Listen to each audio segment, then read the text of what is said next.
Good morning. मैं भवेश कुमार। दिनांक 7/1/2024। आज के क्लास में शब्द विचार हिंदी शब्दकोश के बारे में बताएंगे।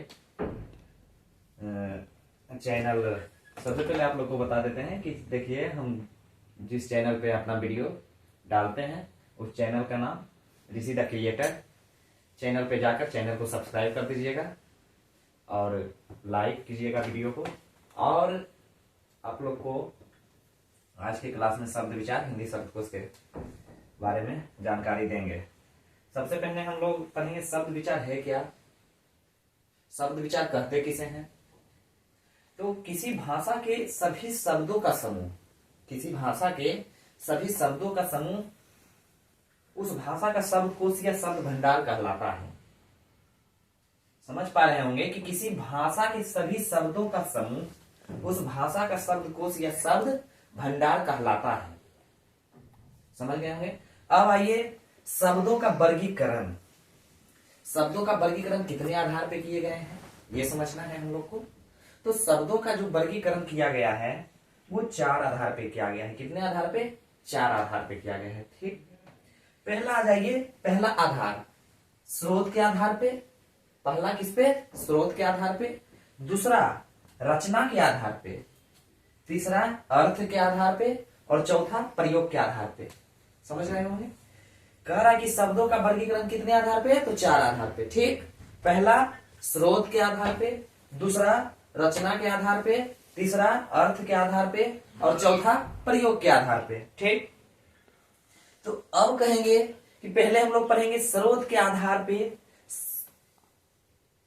तो स्रोत के आधार पे शब्दों के 4 भेद होते हैं। अब देखिए कि पहले हम लोग को पढ़ना है स्रोत के आधार पे कितने भेद होते हैं। तो स्रोत के आधार पे शब्द के 4 भेद होते हैं। पहला तत्सम शब्द, दूसरा तद्भव शब्द, तीसरा देशज शब्द, चौथा विदेशज शब्द। स्रोत के आधार पे शब्द को कितने भेद किए गए हैं? तो 4 भेद किए गए हैं। पहला कौन है? तत्सम शब्द, दूसरा तद्भव शब्द, तीसरा देशज शब्द, चौथा विदेशज शब्द। ठीक, तो हम अब पढ़ने वाले हैं तत्सम शब्द कहते किसे हैं। ठीक, तो तत्सम शब्द किसे कहते हैं? तत्सम शब्द जो शब्द संस्कृत से हिंदी में आए। फिर से गौर से सुनिएगा। जो शब्द संस्कृत से हिंदी में आए और अपने मूल रूप से प्रयुक्त होते हैं। जो शब्द संस्कृत से हिंदी में आए और वो मूल रूप से प्रयुक्त होते हैं उसे तत्सम शब्द कहते हैं। जो संस्कृत से आकर हिंदी में कन्वर्ट हो गया, हिंदी में जो संस्कृत से हिंदी में बदल दिया गया हो। ठीक, सीधी सीधी भाषा में समझना है कि तत्सम शब्द उसे कहते हैं जो शब्द संस्कृत से बदलकर हिंदी में आया हो उसे तत्सम शब्द कहते हैं। तो क्या हो जाएगा? जैसे अक्षर, अधीन, उत्सव, कपोत, कूप इत्यादि। ये हम किसका उदाहरण दिए? तत्सम शब्द का उदाहरण दिए। ठीक, जैसे अक्षर, अधीन, उत्सव, कपोत, कूप इत्यादि। अब आ जाइए कि तद्भव शब्द किसे कहते हैं। पहला हम किसके बारे में पढ़ लिए? तत्सम के बारे में। दूसरा किसके बारे में पढ़ रहे हैं? तद्भव के बारे में। तो तद्भव शब्द किसे कहते हैं? संस्कृत के हुए शब्द जिनका हिंदी में परिवर्तित रूप प्रयुक्त होता है, जो कि हिंदी में ही उसको प्रयुक्त करते हैं। जो शब्द हिंदी है उसी को बदलते हैं हिंदी में। तत्सम शब्द किसको कह रहे थे? जो शब्द संस्कृत से बदलकर हिंदी में आ रहा था। तद्भव शब्द किसे कहते हैं? जो हिंदी शब्द ही हिंदी शब्द में बदलते हैं। एक शब्द को अनेक शब्द में बदलते हैं, उसका एक और रूप देते हैं, कोई शब्द का अलग रूप देते हैं, वो तद्भव शब्द में हम लोग पढ़ेंगे।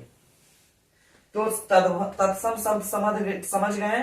तद्भव शब्द भी समझ गए होंगे कि संस्कृत के हुए शब्द जिनका हिंदी में परिवर्तित रूप प्रयुक्त होता है तद्भव शब्द कहलाता है।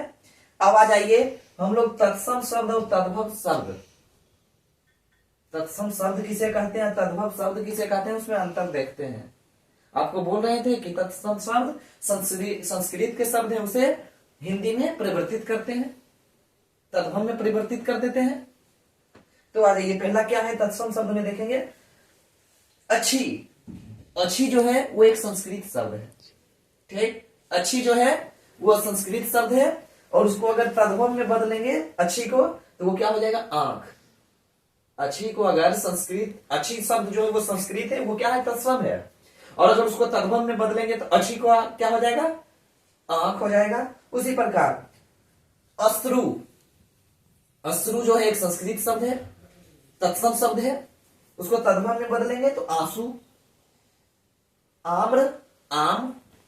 अग्नि, आग। दंत, दांत। चंद्र संस्कृत शब्द है, उसको अगर तद्भव में बदलते हैं तो चांद हो जाएगा। फिर आ जाइए निंद्रा, नींद। मस्तक, माथा। दुर्बल, दुर्बल तत्सम शब्द, दुबला तद्भव शब्द। उसी प्रकार घट, घड़ा। अंधकार, अंधेरा। कर्ण, कान। सर्प, सांप। गौ, गाय। गृह, घर। तो तत्सम शब्द और शब्द पहले तो आप समझ गए होंगे, शब्द विचार, शब्द कोश किसे कहते हैं, शब्द समझ गए होंगे बढ़िया से। अब आ जाइए उसका वर्गीकरण भी आप समझ गए होंगे, ठीक। शब्दों का वर्गीकरण आप लोग समझ गए होंगे, कितने आधार पे किए गए, फिर से एक बार रिपीट मार रहे हैं कि शब्दों का वर्गीकरण कितने आधार पे वर्गीकृत किए गए हैं, 4 आधार पे। कितने आधार पे, 4 आधार पे। स्रोत के आधार पे, रचना के आधार पे, अर्थ के आधार पे, प्रयोग के आधार पे। तो पहला क्लास में हम लोग जो पढ़ रहे हैं वो स्रोत के आधार पे पढ़ रहे हैं। फिर देखिए स्रोत के आधार पे शब्दों के कितने भेद किए गए हैं, 4 भेद किए गए हैं। रिपीट इसलिए कर रहे हैं कि हो सके पहली बार में आप ना सुन सके हो तो दूसरी बार में आप सुनिए। तो स्रोत के आधार पे शब्दों के 4 भेद किए गए हैं, तत्सम, तद्भव, देशज, विदेशज। तब आज हम पढ़े तत्सम के बारे में पढ़ लिए, तद्भव के बारे में पढ़ लिए। कल के क्लास में जो पढ़ेंगे, अगले क्लास में जो हम पढ़ेंगे वो देशज शब्द और विदेशज शब्द के बारे में पढ़ेंगे। जब आपका देशज शब्द, विदेशज शब्द जब खत्म हो जाएगा तो उसके बाद हम लोग रचना के आधार पर स्टार्ट करेंगे। जब रचना के आधार पे टॉपिक खत्म हो जाएगा तो अर्थ के आधार पे, अर्थ के आधार के बाद हम लोग लास्ट प्रयोग के आधार पे पढ़ेंगे। तो पिछले कक्षा में हमने वर्ण वर्णमाला को बढ़िया तरीके से बताया। हमें विश्वास है कि आप लोग वीडियो को देखेंगे और चैनल को सब्सक्राइब भी करेंगे। आज हम शब्द विचार, शब्दकोश के बारे में बताएं। धन्यवाद।